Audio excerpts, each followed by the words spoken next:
지금 워크힐 호텔에서는 어제부터 조선일보가 주최하는 제8자 아시안 리더십 컨퍼런스가 열리고 있습니다. 세계 석학들의 목소리를 직접 들어보고 특히 저는 오바마 전 미국 대통령의 기조연설을 듣고 싶어서 꼭 참석하고 싶었지만 이 6월 25일까지 신청하도록 되어 있는 이 신청 절차를 보니까 참가비가 너무 비싸요. 일반 참가비가 80만원, 뭐 호텔까지 쓰면 250만원인데 일반 참가자로 그냥 뭐 식사 안 하고 그냥 컨퍼런스만 듣는데도 80만원이라는 게 사실은 일반 시민으로서 너무 부담이 돼서 굉장히 아쉽지만 직접 못 가고 언론을 통해 나오는 내용들만 듣고 있습니다. 사실 오바마의 연설은 꼭 듣고 싶은 게 뭐 언론으로 나와도 내용이야 다를 수가 없지만 오바마의 연설은 정말 뛰어난 세계적인 연설가입니다. 그 오바마 연설 영어를 들어보면 정말 뛰어난 영어가 뭔지를 알 수 있어요. 거의 연설문이 한 줄 내지 2줄 이상을 절대로 넘지 않습니다. 2줄 가는 경우도 거의 없습니다. 짤막하지만 핵심을 찌르고 굉장히 정확한 단어를 가지고 하고자 하는 말을 아주 빈틈없이 오해 없이 불분명함 없이 이렇게 전달해주는 그런 포인트가 아주 뛰어나다는 거고, 그 연설하는 이 딜리버리, 연설을 전달하는 이 매너도 아주 훌륭한 연설가예요. 사실 뭐 오바마 대통령이 정치에 입문한 계기도 보면 아주 훌륭한 연설을 한 것이 계기가 돼서 정계에 발탁이 된 게 사실입니다.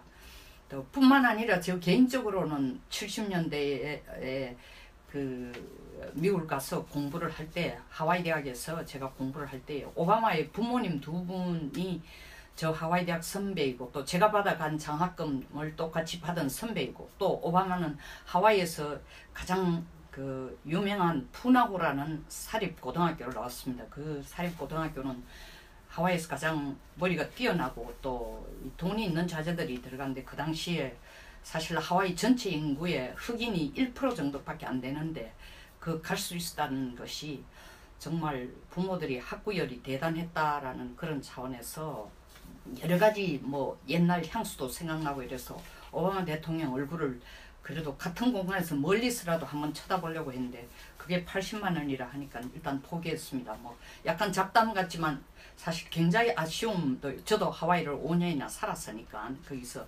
석박사를 하면서, 그래서 굉장히 아쉬운 점이 많습니다.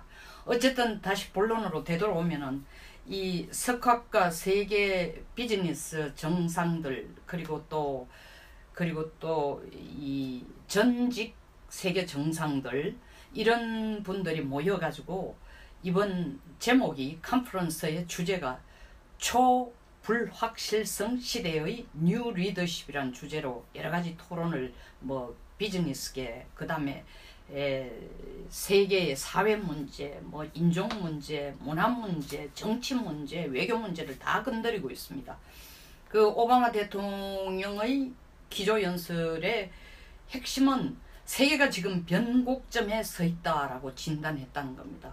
뭐 언제든지 세계가 바뀌는 거지만 이 진짜 변곡점이라는 것은 가파르게 올라가서 가파르게 떨어지는, 그러니까 거의 예측 불가능한, 이유를 들자면 급속해지는 세계화라든가 급속하게 이루어지는 기술 변화라든가, 그리고 핵과 미사일과 같은 대량 살상 무기의 위협이 점점 커진다는 거, 자본주의에 의한 양극화, 그리고 불평등의 확대, 이런 것에 의한 적대감이 아주 크게 확산되고 있고 강화되고 있다는 것, 그리고 이에 따른 또 꼭 그 이유만은 아니지만 그와도 관련된 테러리스트들의 그 세력이 점점 더 커지고 있다는, 이런 여러 가지 문제에 의해서 세계는 정말 변화의 변곡점, 볼텍스, 거대한 회오리 바람 속으로 지금 옮겨가고 있다고 얘기를 합니다.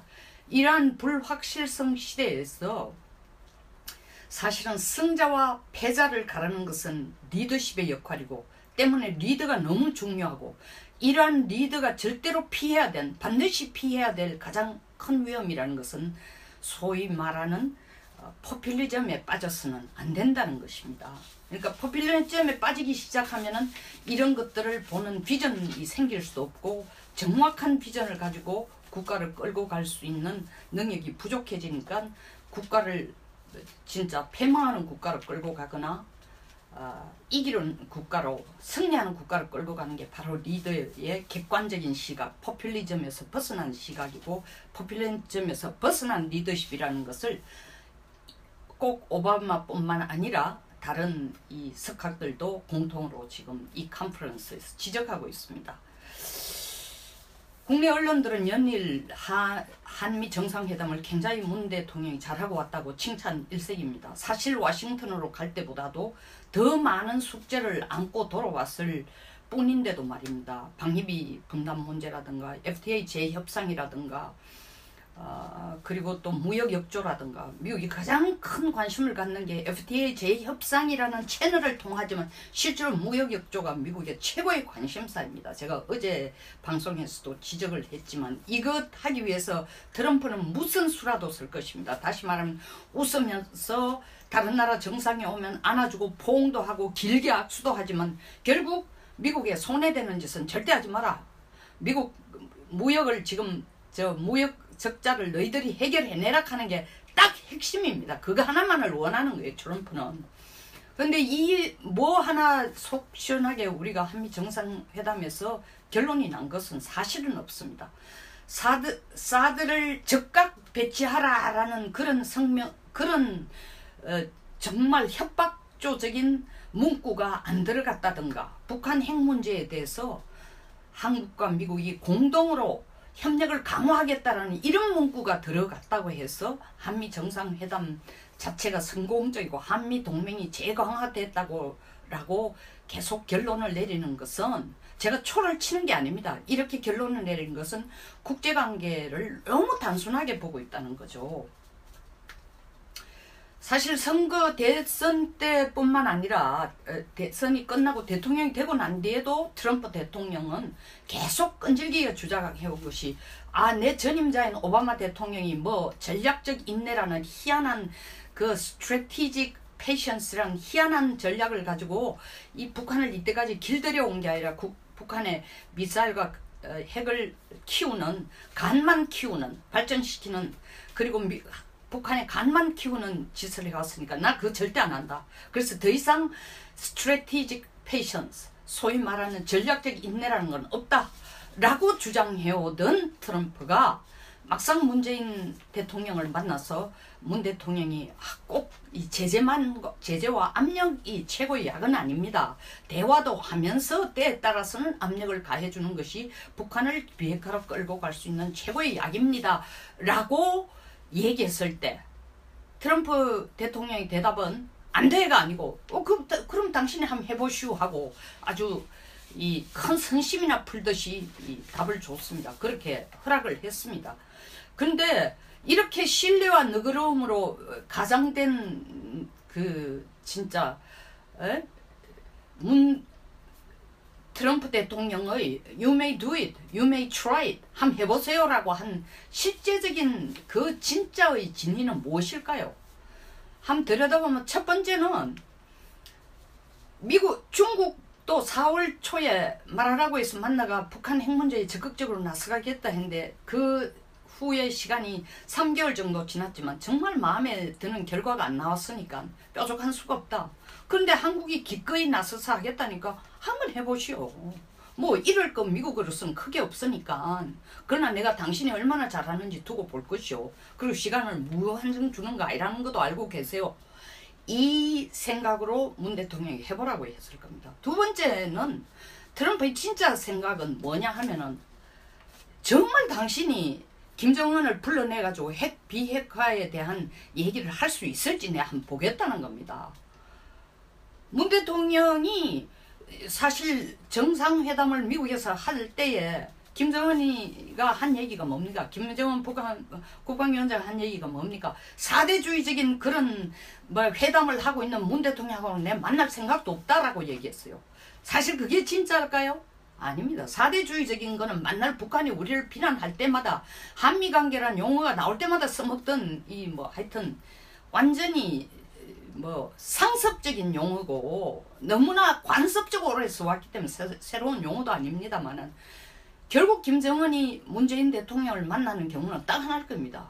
돈 달라고 만나는 것 외에 핵 폐기하기 위해서 비핵화를 위해서 문 대통령을 만난다는 것은 생각할 수 없다라는 거죠.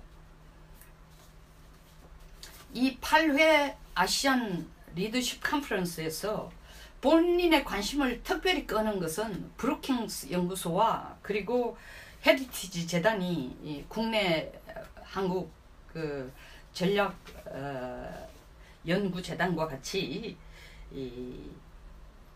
공동으로 주최한 세미나입니다.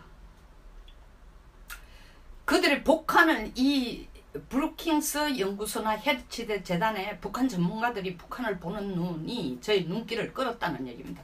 물론 브루킹스의 조나탄 폴락 그 선임 연구위나 그 다음에 리처드 부시 동아시아 센터 소장 이런 분들은 제가 국방연구원의 연구원으로 있을 때 그때 제가 한국 코리안 저널 오브 디펜스 애널리시스라는 그 편집장을 하고 또 편집위원을 하면서 그들의 글도 많이 싣고 또 국방연구원하고 공동연구도 여러 번 하는 분들이니까 제가 알기로 한 30년 이상 알고 지내는 친구들이기도 하고 또 헤리티지 재단에서 온 그 에반스 리어비어나 이분은 또 한국 대사관에서 계셨던 분입니다. 그리고 발비나 황 상대적으로 좀 젊은 연구원이지만 그 CSIS에도 있었고 지금 조지타운에 초빙 교수로 가 있습니다. 이런 분들이 오랜 친구이기 때문에 그들의 시각이 정확하다라는 제 편향된 그런 뭐 우정 때문에 편향된 또 뭐 친미적인 그런 발언이 아니라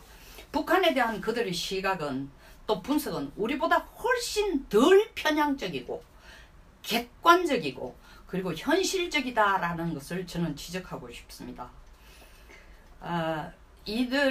먼저 조나탄 폴락 박사의 그 발표 내용을 보면은 문재인 대통령이 북한과 화해를 하고 또 중국하고 미국을 양손에 똑같이 들고 양쪽과의 관계도 잘 끌어나겠다고 하니까 일단 그 방안에 대해서 기대를 해보겠지만 한 가지 자기가 확인하고 싶은, 확실히 지적하고 싶은 건 노무현 대통령 때하고는 상황이 달라졌다는 겁니다.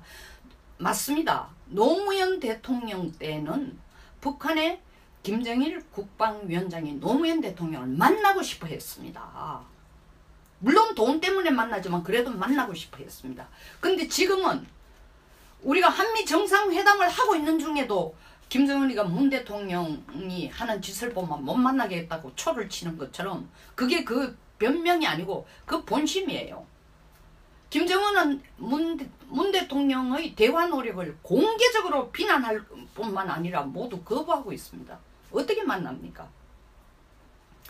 폴락 박사는 조나탄 폴락 박사는 사실 한 40년 넘습니다. 훨씬 넘게 중국을 연구한 진짜 미국에서 손꼽히는 중국 전문가입니다. 그런 그가 시진핑 주석은 사드 문제를 과장하면서 한국과 맺은 관계를 악화시키고 있다고 분석했습니다. 핵심을 찌르는 얘기죠. 뿐만 아니라 남북 대화가 비핵화로 이어질 수 있다는 전제 자체가 자기는 아주 잘못된 것이라고 보고 있다라고 지적했습니다. 문 대통령의 노력으로 북한 김정은을 만날 수 있으면 얼마나 좋겠습니까? 대화를 시도한다라는 건 결국 정상회담으로 가자는 건데 정상회담으로 가는 것이 북한 비핵화의 길을 만드는다는 보장이 없습니다. 왜? 정상회담에서 북한 비핵화에 대한 토론이 되고 결론이 나지 않는 이상은 그 정상회담을 여는 것 자체가 북한 비핵화의 길로 연결된다고 볼 수 없기 때문입니다. 다음 리처드 부시 소장은 뭐라고 얘기했냐면 가까운 미래에 북한은 핵무장 단계에 이를 것이고 이렇게 되면은 북한과 협상을 통한 합의 시나리오는 영원히 불가능하게 될 것이다. 이것은 저 개인도 동감이고 일전 6월 22일 헌정회에서 주최한 한국의 핵 옵션 세미나에서 김민석 중앙일보 논설위원이 지적한 분석한 내용과 똑같습니다. 올해 말에 6차 핵실험, 올해 내로 6차 핵실험을 하고 그리고 북한은 플루토늄 탄 핵무장을 할 것입니다. 이렇게 되면은 우리뿐만 아니라 관련국들은 북한 핵에 대해서 가져야 될 옵션이 두 가지입니다. 북한 핵을 기정사실로, 핵무장 사실을 기정사실로 인정하고 그 위협에서 벌벌 떨면서 있거나 아니면 강경조치를 한다는 겁니다. 강경조치라는 것은 즉 군사적인 행동으로 북한 핵 폐기를 하겠다는 겁니다. 이것을 부시 소장이 직접적으로 얘기는 안 했지만 미국이 직접 할 수도 있는 것입니다. 이 연구소와 공동 세미나를 개최한 이상희 전 국방장관이 북한이 핵과 미사일 도발을 중단하는 것하고 이를 포기하게 하는 것과는 간극이 너무 크다. 맞습니다. 일시적으로 중단이라는 것은 말 그대로 일시적으로 멈추는 겁니다.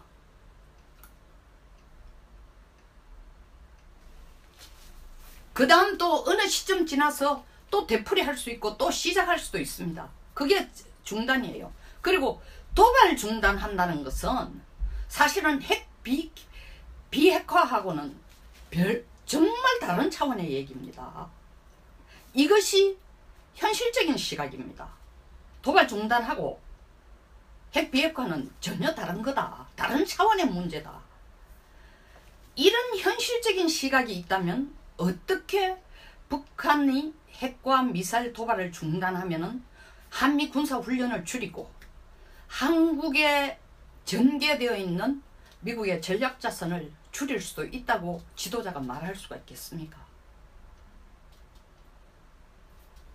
문재인 정부 출연을 도운 대다수의 사람들은 대화로 북한 비핵화를 끌어낼 수 있다고 스스로의 체면을 걸고 이 체면을 다른 사람들에게도 전이시키고 있습니다.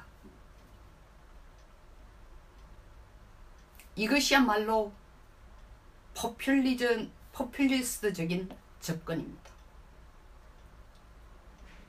이 컨퍼런스 그냥 한번 듣고 석학들 온 걸 누구하고 악수 한번 하고 사진 한번 찍고 목소리 한번 들으는 걸로 끝나는 게 아니라 이 분석가들의 이 컨퍼런스에서 온 분석가들의 말을 귀담아 듣고 현실적인 대안을 마련할 필요가 있습니다. 절실합니다.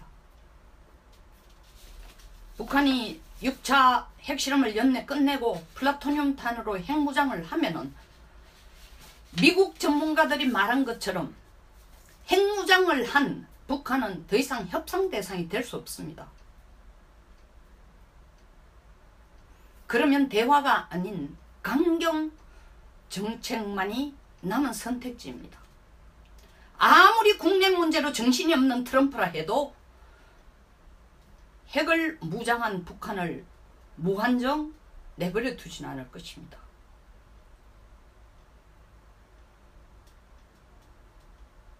그 조치는 미국이 취하는 조치는 북한 이상으로 바로 한반도 우리에게 큰 영향을 줄 것입니다. 이 정부는 이런 것까지를 함께 고려한 대안을 적극적으로 현실적으로 치밀하게 찾아야 할 것입니다. 감사합니다.